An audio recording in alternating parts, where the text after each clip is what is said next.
orang-orang kaya hari ini anak pendidikannya setara.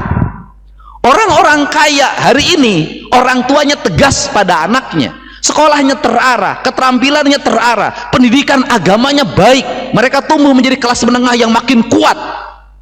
Anak anggota DPR jadi anggota DPR, anak gubernur jadi anggota DPR, anak kepala desa jadi kepala desa, akses politiknya kuat. Mohon maaf, anu babalapan, anu tawuran, yang balapan, yang tawuran, yang keguguran, yang setiap hari sekolahnya DO, anak-anak kelas menengah ke bawah, atau dikatakan anak-anak orang miskin. Disparitas ini, saya kasih tahu, disparitas kesenjangan ini akan menjadi problem sosial yang akut.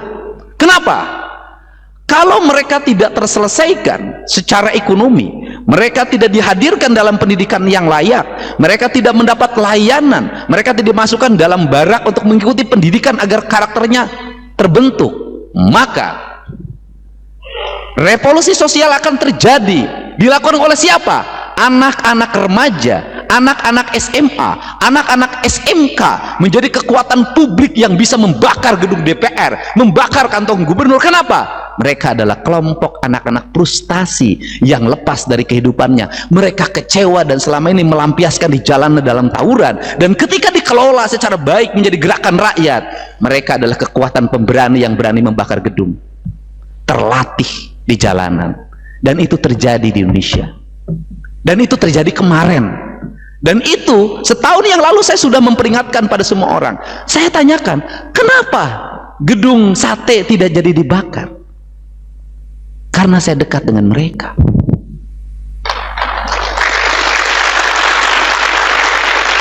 Karena ketika bertemu mereka mengenal wajah saya. Karena saya sering berinteraksi dengan mereka. Karena setiap waktu saya bergumul dengan bahasa sederhana mereka. Banyak orang yang mengkritik saya waktu itu. Kunaon gubernur teh ngomongna sia aing, sia aing. Ternyata bahasa itu sangat efektif ketika menghadapi gelombang demonstrasi. Sia tong diduruk, sia kantor aing anjing. Bahasa itu adalah bahasa mereka. Ketika ada pemimpin yang menyampaikan pesan dalam bahasanya, mereka menganggap dia adalah pemimpinnya.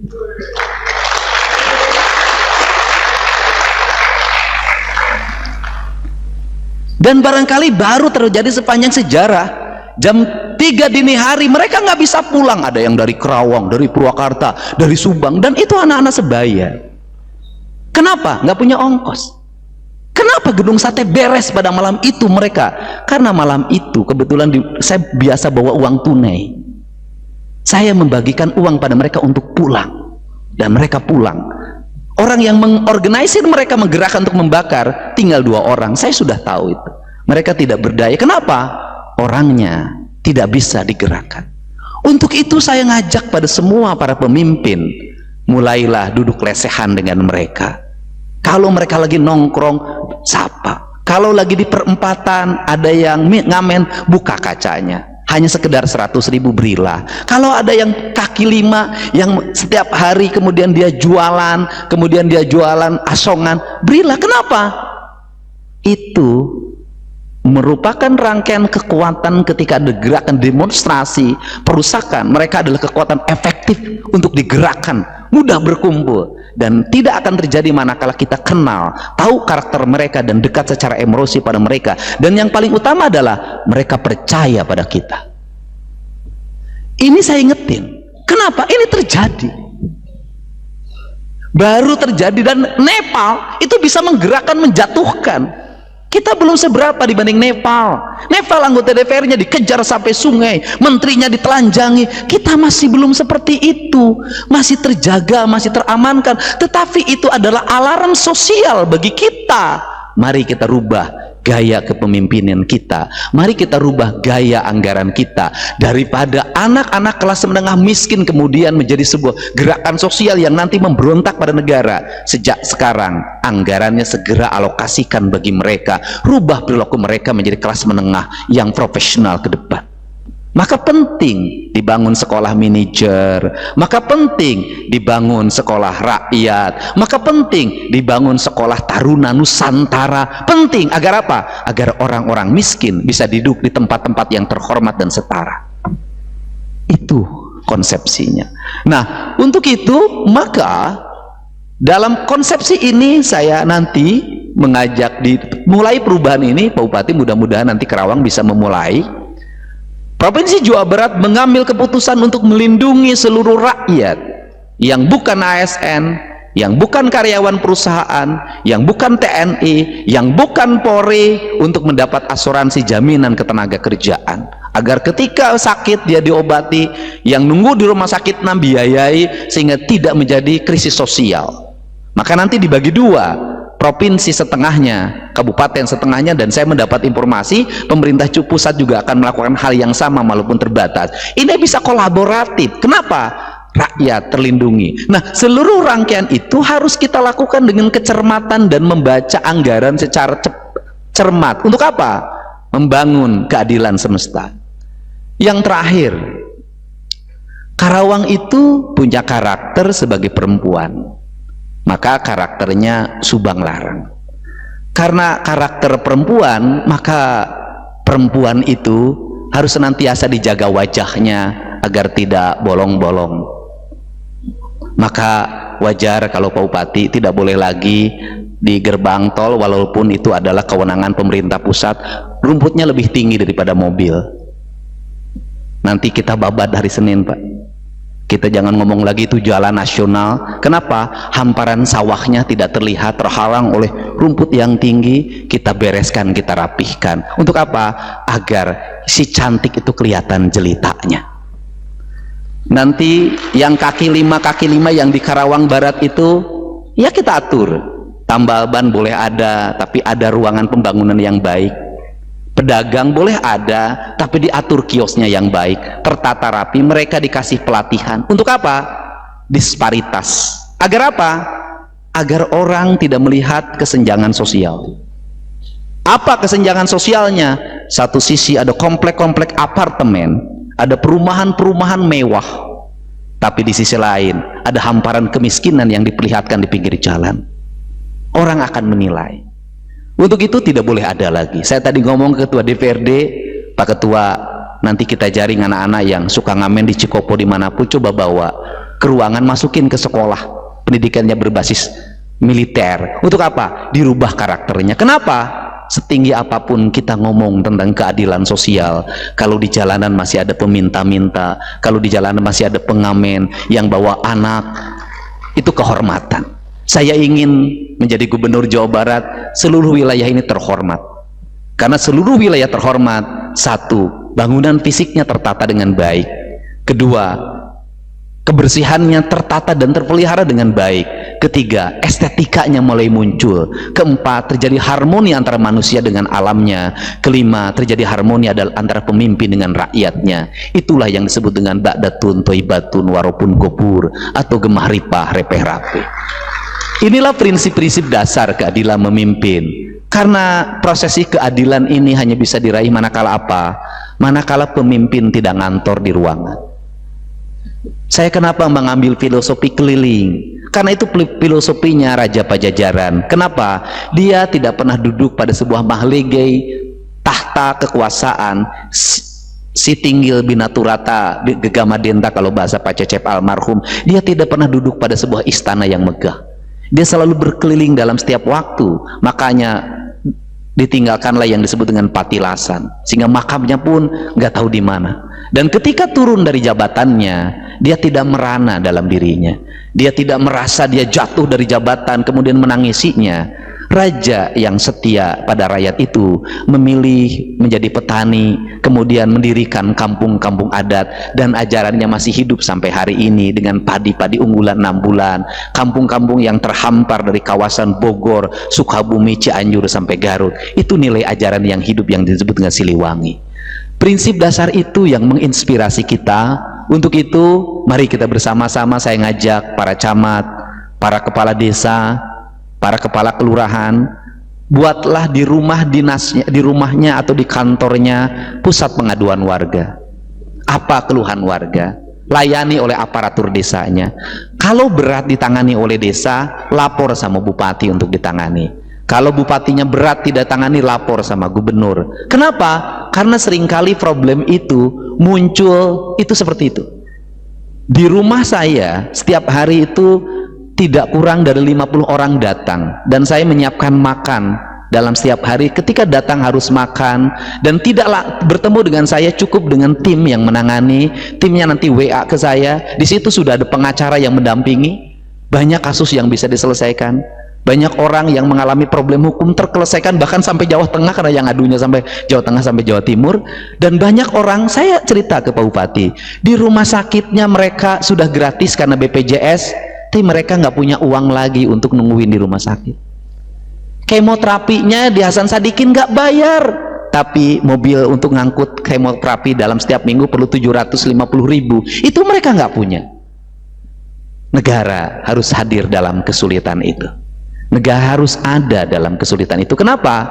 Saya pelajari rakyat. Rakyat tidak banyak minta. Rakyat itu hanya satu. Satu, pengen makannya tercukupi. Dua, pengen kesehatannya terlayani.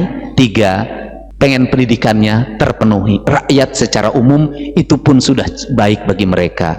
Untuk itu saya ucapkan terima kasih pada Pak Bupati yang sudah meningkatkan anggaran pembangunan rumah tidak layak huni, meningkatkan anggaran layanan kesehatan, meningkatkan layanan anggaran pendidikan. Dan saya ngajak pada Pak Bupati, saya ingin dalam 5 tahun ke depan lahir kelas menengah baru di industri di Barat, di Karawang. Tidak ada jalan bagi kita untuk membuka rekrutmen bagi anak-anak yang akan disekolahkan untuk D3 atau S1 di bidang teknik, agar mereka menjadi kelas baru, atau direkrut menjadi calon manajer sekarang. Dan saya membuka ruang yang sebesar-besarnya. Karena apa? Sampai kiamat orang Karawang pasti bertengkar dengan HRD. Kenapa? Selama HRD-nya bukan orang Karawang. Cara menguasai industri itu adalah anak-anak kita dididik jadi kelas menengah baru. Saya ketika jadi bupati dulu membuat namanya sekolah manajer, pendidikan diploma 3. Anak security saya biayai, kemudian anak office boy saya biayai, anak-anak yang di sekitar industri itu saya biayai. Hari ini anak-anak itu sudah ada yang di Pertamina, sudah ada yang di Jepang, banyak sekali menjadi kelas menengah baru. Kita mulai di Kerawang misalnya tahun depan ada 300 calon manajer baru, dibiayai dari mulai makan, minum, dan gak boleh tinggal di rumahnya, harus dimeskan. Saya kenapa? Iklim lingkungan rumah kita sudah tidak menunjang lagi menjadi habitat bagi anak-anak soleh. Kenapa? Di rumahnya sudah main HP, ibunya nggak bisa negur. SD, keluar rumah motor-motoran, nongkrong sampai malam. Lingkungan kita hari ini sudah tidak menunjang lagi melahirkan orang kelas menengah baru. Caranya cuma satu, mereka di camp. Jadi anak-anak lulusan SMP harus masuk ke camp pendidikan untuk kelas menengah, diarahkan cara sikap, cara bersikap, cara berbicara, cara duduk, cara makan, cara pakai dasi, pakai jas, cara pakai sepatu, cara makan, semuanya dibentuk karena akan lahir dalam sistem pendidikan yang baik. Dulu banyak dilahirkan dari akademi kepolisian, akademi angkatan darat, akademi angkatan laut, akademi angkatan udara, sekolah-sekolah kejuruan atau sekolah ikatan dinas, banyak melahirkan orang profesional. Sudah selayaknya bahwa itu jumlahnya diperbanyak, Pemprov dan Pemda kolaborasi untuk melahirkan itu. Saya meyakini bahwa dengan kerjasama dan pikiran arah kebijakan yang memadai, dan kita kerahkan seluruh sumber daya anggaran yang kita miliki untuk perubahan dan kemajuan, insya Allah Karawang Masagi akan terwujud menjadi harapan yang kita harapkan. Untuk itu saya ucapkan terima kasih pada seluruh anggota DPRD atas dukungannya terhadap pemerintah Kabupaten Karawang. Saya ucapkan terima kasih pada para senior di Karawang. Terima kasih, hatur nuhun, dan demokratisnya sangat terbuka. Semuanya hari ini berkumpul, para tokohnya, para calon bupati pun kumpul. Saya ucapkan terima kasih, hatur nuhun, dan semoga hari ini menjadi spirit yang baik. Karawang mudah-mudahan dalam 3 bulan ke depan terwujud menjadi gadis yang cantik, campernik itu. Jadi istri nusajati wanoja anu sampurna gelis bawaning ngajadi endrah bawaning tikudrat kacelu ka awun-awun kakocap kajana pria kajamparing ka angin-angin. Wallahu muwaffiq ila aqwamit thoriq. Assalamualaikum warahmatullahi wabarakatuh. Sampurasun. Assalamualaikum warahmatullahi wabarakatuh, teman-teman, bapak-bapak, ibu-ibu, dan teman-teman, semoga sehat selalu. Oke, tadi kita sudah menyimak ya pidato Kang Deddy Mulyadi di Kota Karawang, yang mana Kang Deddy ya menyampaikan bahwa Karawang merupakan kota filosofinya yaitu sebagai perempuan ya teman-teman, yang mana perempuan itu harus terlihat cantik, harus terlihat indah ya teman-teman. Kang Deddy langsung gerak cepat untuk membereskan kota Karawang menjadi indah ya, terutama di jalan tol tadi ya teman-teman. Banyak rumput yang sudah tinggi nggak keurus ya teman-teman, itu Kang Deddy langsung gercep hari Senin katanya ya, kata Kang Deddy Mulyadi. Dan selanjutnya Kang Deddy menyampaikan bahwa sampai kiamat pun ya, kalau di perusahaan-perusahaan HRD-nya orang luar ya akan bertengkar terus sama orang Karawang ya, itu. Jadi Kang Deddy akan melakukan gebrakan yang mana nanti ya HRD-nya harus dari Karawang, dan disiapkan dari sekarang orang-orangnya teman-teman dengan sekolah menengah ke atas kejuruan ya D3, dan harus inap ataupun mes ya, nggak boleh pulang. Dan orang-orang ini yang disiapkan nanti untuk menjadi HRD Karawang ya. Kita dukung ya program baik dari Kang Deddy Mulyadi, dan emang seharusnya ya teman-teman ya, orang Karawang ya bekerja di negerinya sendiri, di kotanya sendiri. Oke teman-teman, itu dia video kali ini. Terima kasih, semoga sehat selalu dimanapun teman-teman berada. Terima kasih. Assalamualaikum warahmatullahi wabarakatuh.